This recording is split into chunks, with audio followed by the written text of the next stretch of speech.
Evangelho, segunda-feira da 17ª semana do Tempo Comum. Hoje, memória de São Joaquim e Santana, avós de nosso Senhor Jesus Cristo. O Senhor esteja convosco, Ele está no meio de nós. Proclamação do Evangelho de Jesus Cristo, segundo São Mateus. Glória a vós, Senhor. Naquele tempo, Jesus disse ainda à multidão a seguinte parábola. O reino dos céus pode comparar-se ao grão de mostarda que um homem tomou e semeou no seu campo. Sendo a menor de todas as sementes, depois de crescer, é a maior de todas as plantas da horta, e torna-se árvore, de modo que as aves do céu vêm abrigar-se nos seus ramos. Disse-lhes ainda outra parábola. O reino dos céus pode comparar-se ao fermento que uma mulher toma e mistura em 3 medidas de farinha até ficar tudo levedado. Tudo isso disse Jesus em parábolas, e sem parábolas nada lhes dizia, a fim de se cumprir o que fora anunciado pelo profeta que disse: Abrirei a minha boca e em parábolas proclamarei verdades ocultas desde a criação do mundo. Palavra da salvação. Glória a vós, Senhor. Segunda-feira da 17ª semana do Tempo Comum. Hoje, memória de Santana e São Joaquim, avós de nosso Senhor Jesus Cristo. Em nome do Pai, do Filho e do Espírito Santo. Amém.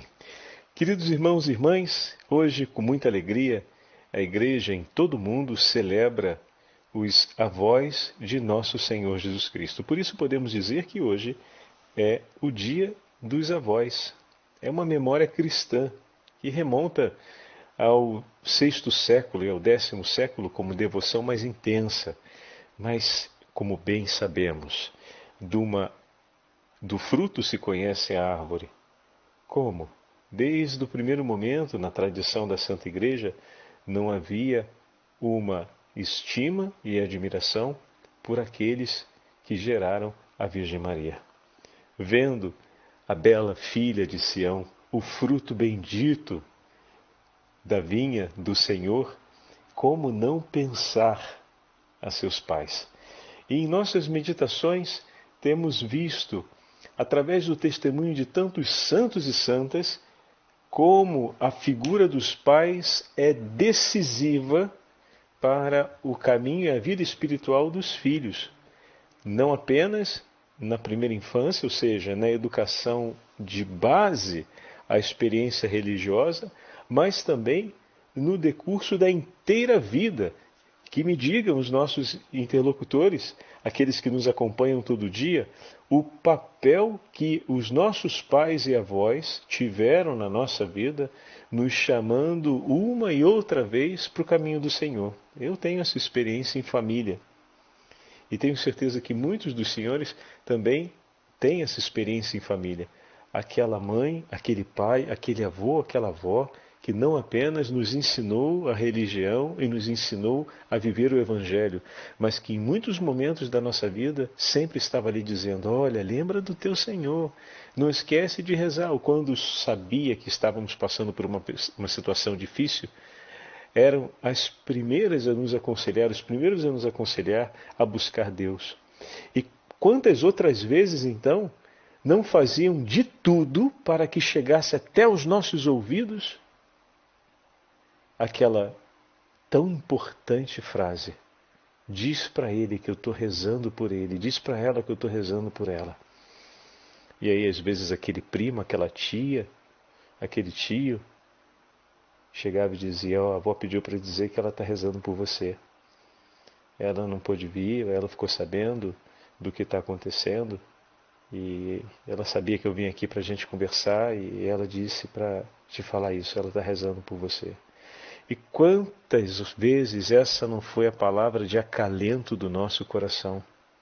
Uma palavra que nos ajudou outra vez a retomar o ânimo, porque evocou lá do fundo do nosso coração e da nossa alma as memórias mais cândidas do tempo em que eles nos ensinaram o caminho até Deus, nos testemunharam a estrada que nos levava até o Senhor da vida. E agora, no momento em que sentíamos a vida escapar de nossas mãos por tantas razões, porque por conta dos problemas, a vida tinha nos deixado com um coração um tanto angustiado e disperso, eis que aquela palavra traz de volta a memória daquele tempo, a memória daquela entrega, a memória daquele amor que nos fez acreditar em Deus e que nos levou à nossa primeira experiência com o amor de Deus. Eu não tenho outra palavra para dizer para os nossos avós e avós que nos escutam que não seja muito obrigado por todo o carinho e por todo o coração devotamente aberto para amar aqueles que Deus entrega ao longo das gerações na família de cada um de vocês. Uma avó a gente nunca tem só uma. Isso é uma grande verdade. Porque quando o coração de uma mulher, o coração de um homem se torna avô, avó, ele se faz avô e avó por todos. Não tem como rezar só por um neto. Reza por todos os netos. E faz de todos aqueles que passam na sua casa, que conhecem a sua família, também um pouco seus netos. Quantos são os netos que levam os amigos em casa? E daqui a pouco os amigos estão chamando de vô e de vó. Também os avós do amigo que está hospedando eles em casa. E não é só um tratamento cordial ou de amabilidade, né? Acontece que, de fato, a avó está cuidando e está olhando para eles com o mesmo carinho, com a mesma atenção que olha para os seus netos. Por isso, a gente não tem uma só avó, um só avô nessa vida. Os avós que passam pela nossa vida são muitos. Quantos foram os homens e mulheres que eu já recebi, sacerdote jovem ainda, no confessionário, com a idade de serem meus avós, e como sacerdote e confessor,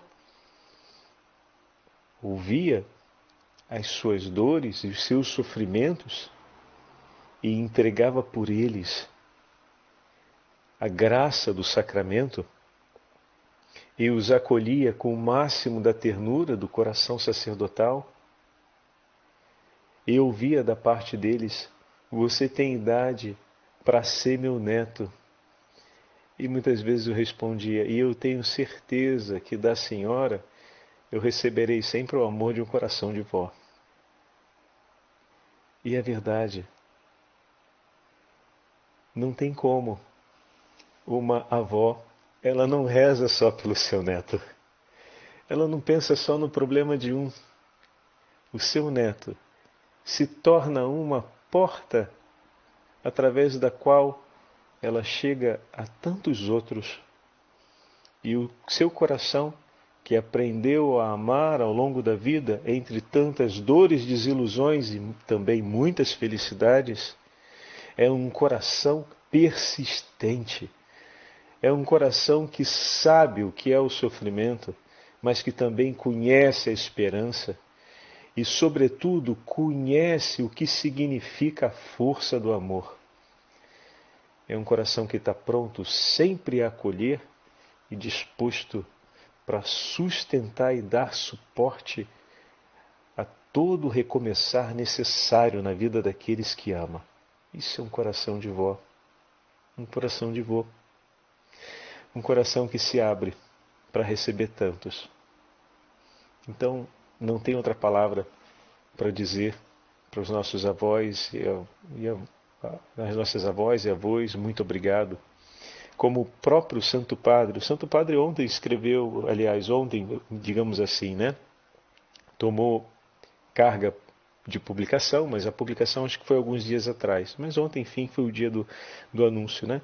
E também na oração do Ângelus, o Santo Padre comentou a respeito da carta que ele escreveu para os avós. É uma carta muito bonita, são 2 páginas mais ou menos, e a gente pode ler. Quem tiver a possibilidade de baixar do site do Vaticano, tem a tradução em português, foi feita com a tradução da portuguesa, então tem as particularidades alguns detalhes simpáticos da diferença da ortografia, mas um texto muito agradável de ser lido, e eu queria destacar 4 pontos que o Santo Padre sinaliza, pelo menos 4 pontos que ele sinaliza no texto, falando aos avós.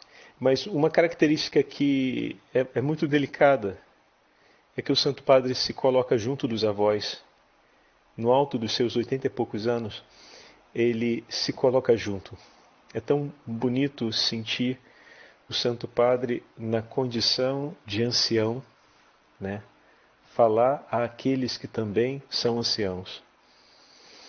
Ele que tem um coração entregue ao amor, que quando pensava, ele mesmo vai dizer, né? Quando pensava que o que o Senhor poderia querer mais de mim já estava terminado, né? Então já tinha chegado, digamos assim, ao meu ponto máximo de entrega, eis que o Senhor me chama ao pontificado e eu preciso redescobrir em Cristo como entregar-me ainda mais. Tão bonito isso, né? Entregar-me ainda mais. Eu não pensei que tudo já estava entregue. O Senhor me fez perceber que era para entregar mais. Me pediu uma entrega ainda maior. E ele fala, participa a sua experiência para dividir com o coração de cada um dos avós que estão enfrentando, dos anciãos que estão enfrentando esse tempo difícil da pandemia, não apenas a sua solidariedade, mas a sua esperança em Cristo. Pastor da igreja, vigário de Cristo, nos deixando tão significativamente esse testemunho. E tem 4 pontos que eu gostaria de sinalizar, que o primeiro é sobre os anjos que Deus faz passar pela nossa vida e que nos ajudam a caminhar. Vem para caminhar conosco. Quantos são aqueles homens e mulheres, aquelas pessoas que passam ao longo da nossa vida e nos ajudam a seguir no caminho, né? Como anjo do Senhor, eles nos trazem sempre a palavra de Deus para que encontremos vida, esperança e coragem, né? E durante a estrada, não apenas nos defende, mas nos protege e nos anima a caminhar. E aqui tem todas as referências, desde o anjo que não deixa Elias dormir e o acorda para que ele coma e siga e cumpra a palavra do Senhor, até o arcanjo Rafael, até o arcanjo que acompanha Tobias, e o arcanjo Gabriel que anuncia a Virgem Santíssima, o mistério da encarnação. O outro ponto é salvaguardar as raízes da fé. E essa, na primeira parte desse meu comentário, eu já toquei nesse assunto, né? O Santo Padre vai desenvolver esse tema dizendo: os nossos avós são aqueles que são os guardiães das raízes da nossa fé, os primeiros que nos ensinam e aqueles que permanecem do nosso lado para que a gente persevere. E veja, são 2 temas que já tivemos a oportunidade de tratar ao longo das nossas meditações e vê-los assim recuperado pelo Santo Padre com tanto carinho, os outros 2 também, dentro desse diálogo com os avós, é tão significativo, e falávamos a respeito disso, né? Esses dias, quando falávamos sobre a família e como é importante que nós possamos educar e conduzir na fé, quando falávamos sobre a semente lançada na terra, que é a parábola do semeador, que o germinar e o permanecer da vida, o crescer da semente, né? Então, como os nossos avós cumprem essa missão na nossa história de vida, são aqueles que nos ajudam na hora do germinar da semente. Veja quantos foram aqueles que tiveram ali um vô e uma avó como martelinho pneumático, bang, bang, bang, bang, bang na cabeça do filho da filha. Ó, o menino, não deixa o menino ficar sem a primeira comunhão, já batizou, vocês não estão indo muito à missa. O menino, bota o menino no catecismo, bota o menino no catecismo, bota o menino no catecismo, bota o menino no catecismo. Rapaz. E, finalmente, o filho foi lá e colocou o menino no catecismo, colocou a menina no catecismo. E que maravilha. E quantos depois foram coroinhas e seguiram e continuaram e ajudaram nas pastorais, na pastoral da juventude, no movimento eucarístico jovem, talvez numa pastoral do Crisma, num grupo de ação missionária, e, enfim, em tantos lugares, na própria catequese infantil depois, em tantos lugares e de tantos modos, foi servindo a igreja e seguiram um caminho. E depois, quantos foram os pais que, vendo a perseverança de seus filhos, talvez não tão desejada pelo coração deles enquanto preocupação, né? Como falávamos esses dias, enquanto meta, ou seja, ter como preocupação e meta da minha casa oferecer o alimento da vida eterna. Ontem vimos no Evangelho de domingo que o Senhor oferece o alimento da alma. O Senhor anuncia a boa nova, anuncia a palavra de Deus, mas ao mesmo tempo também socorre as necessidades materiais daqueles que estão ali com fome e educa os discípulos a também viverem e terem a sensibilidade do seu coração, não separando as duas realidades, mas sobretudo ensinando a eles o caminho da compaixão, o caminho do cuidado com o próximo, que tem todas aquelas passagens que ontem falávamos. E nisso pontuamos como é importante a gente ter essa preocupação com aquilo que é essencial para a santidade, para a salvação da nossa família, que isso tem que estar no primeiro ponto do cuidado cotidiano da nossa casa, né? E vejam, o Santo Padre fazendo essa referência em relação aos nossos avós, que hoje a gente está tendo a chance de recolher, aqueles que nos ajudam. E como eu dizia ainda há pouco no exemplo, talvez aquele neto, mais tarde da sua perseverança, veio aquela passagem de conversão para aquela mãe que, não tão convicta assim de que essa realidade religiosa mereceria ser uma relevância, mereceria ter relevância e ser algo central na sua casa, mas por meio daquela avó acabou sendo para a vida do neto, e através do testemunho do neto, aquela mãe, aquele pai foi alcançado. Fantástico. É Deus salvando uma casa. O Senhor não quer salvar um, quer salvar toda a família. E bendito seja Deus por isso. Bendito seja Deus. Os outros dois pontos que o Santo Padre destaca na carta é que ninguém se salva sozinho, e aí nós voltamos a essa mesma imagem, só que agora com uma outra abordagem, que o Santo Padre nos fala a respeito da comunhão, como é necessário um caminho de comunhão, onde o outro nos ajude, participe conosco na caminhada, né? Também já partilhamos bastante em nossas meditações esse tema. E por último, o quarto tema que eu queria realçar, destacar, Jesus é o nosso companheiro no tempo da solidão e o elo na distância física. Como é importante a gente ter presente essa verdade e aproveitar para fazer a nossa anamnese, a nossa memória reflexiva desse tempo, né, de pandemia, e percebermos também o quanto nós temos provado essa experiência. Jesus, nos tempos de solidão e de distância que a pandemia concretizaram entre nós, na distância física, foi o elo que nos uniu. Através da oração, através da espiritualidade, nós conseguimos, na distância, consolidar tanta presença e consolidar também tantas passagens de crescimento. Isso não pode ser esquecido, que esse tempo da pandemia tenha nos ajudado, esteja nos ajudando, sobretudo a compreender isso, que na distância física, o que nos une, nos aproxima, é, como dizia ontem São Paulo na carta aos Efésios, que nós estamos unidos para o mesmo Espírito, no mesmo corpo místico que é a Igreja. Bendito seja Deus. Hoje, quando olhamos o Evangelho, eu vou dividir com vocês já um texto do Cardeal Newman, do Santo Cardeal Newman, que vai apresentar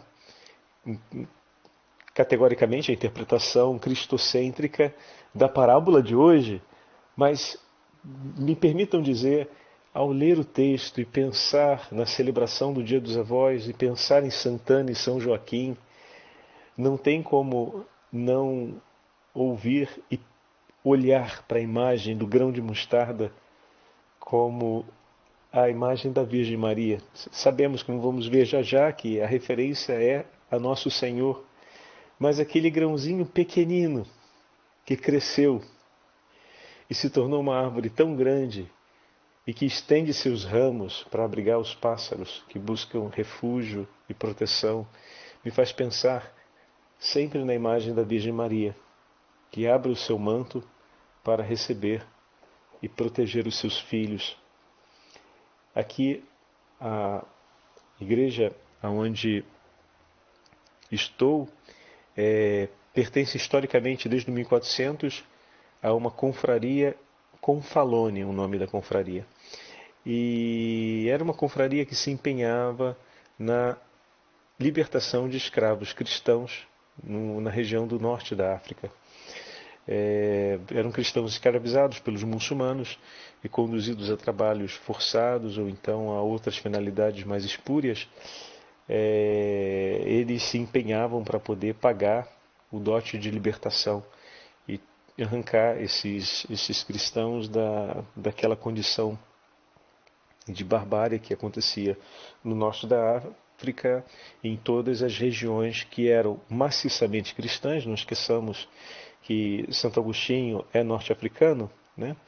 Então, boa parte do norte da África era significativamente cristão, e com o avanço do Islã, ou migraram ou foram mortos, mas uma grande parte foi escravizada e severamente escravizada. E essas confrarias, criadas entre 1300 e 1600, com muita intensidade, operavam em favor da libertação desses escravos.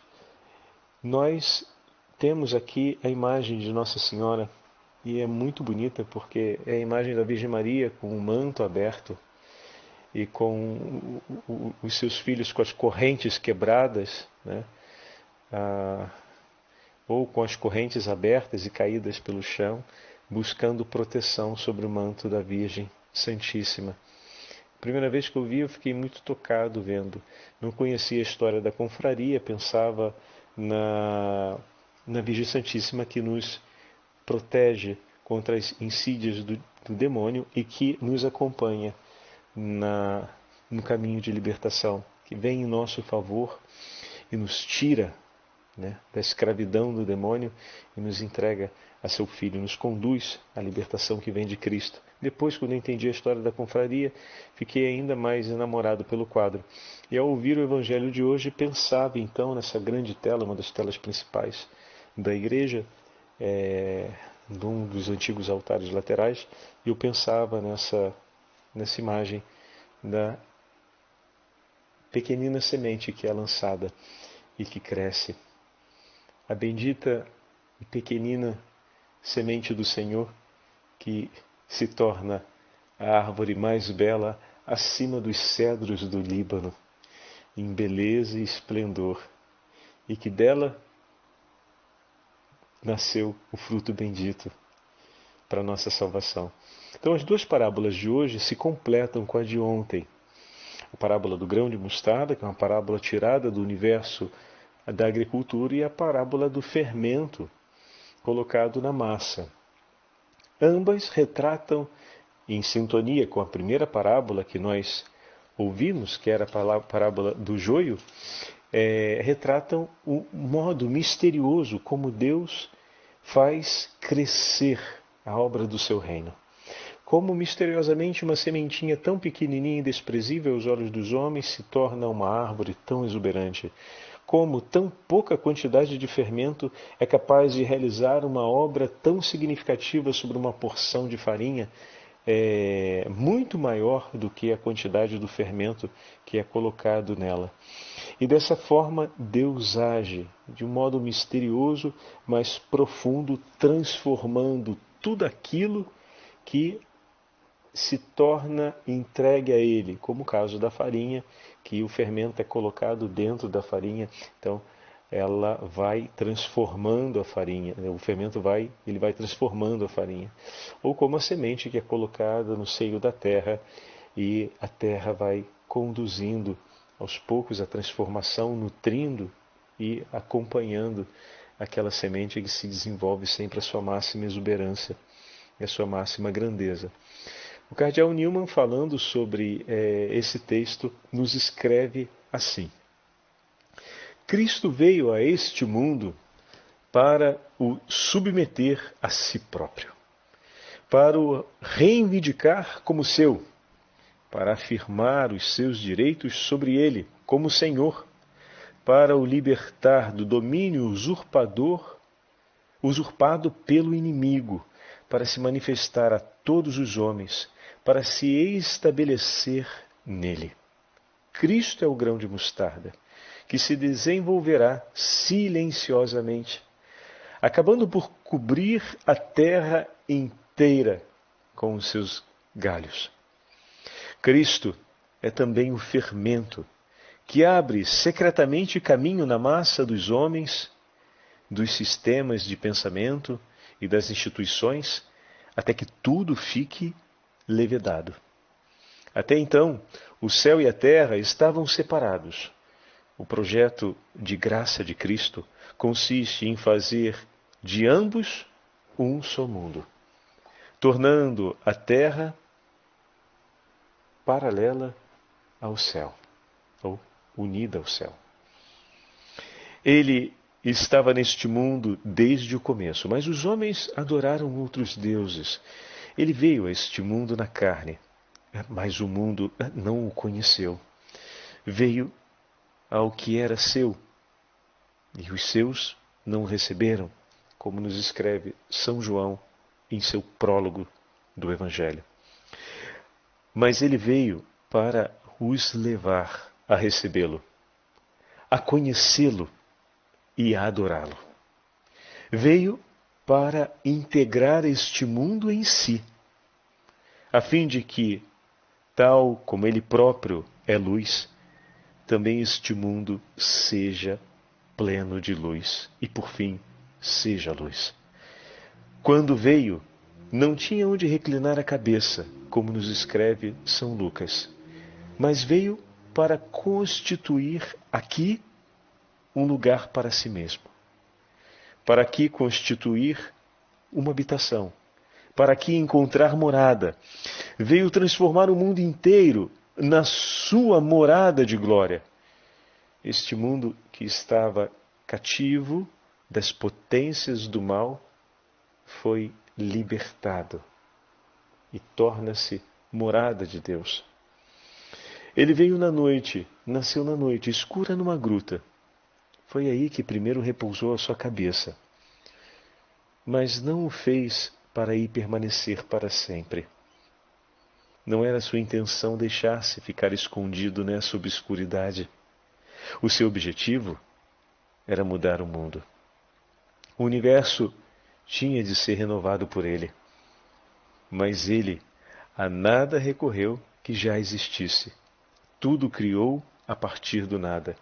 Ele era a luz que brilhava nas trevas, até que pelo seu próprio poder criou um templo digno do seu nome. Belíssimo. Esse é o texto em que o cardeal comenta a respeito das parábolas de hoje, fazendo essa grandíssima e belíssima interpretação cristológica e nos ajudando a compreender com maior profundidade o amor do Senhor por toda a criação. E como Cristo, que nos foi entregue e que hoje é a nossa vida, tudo transforma.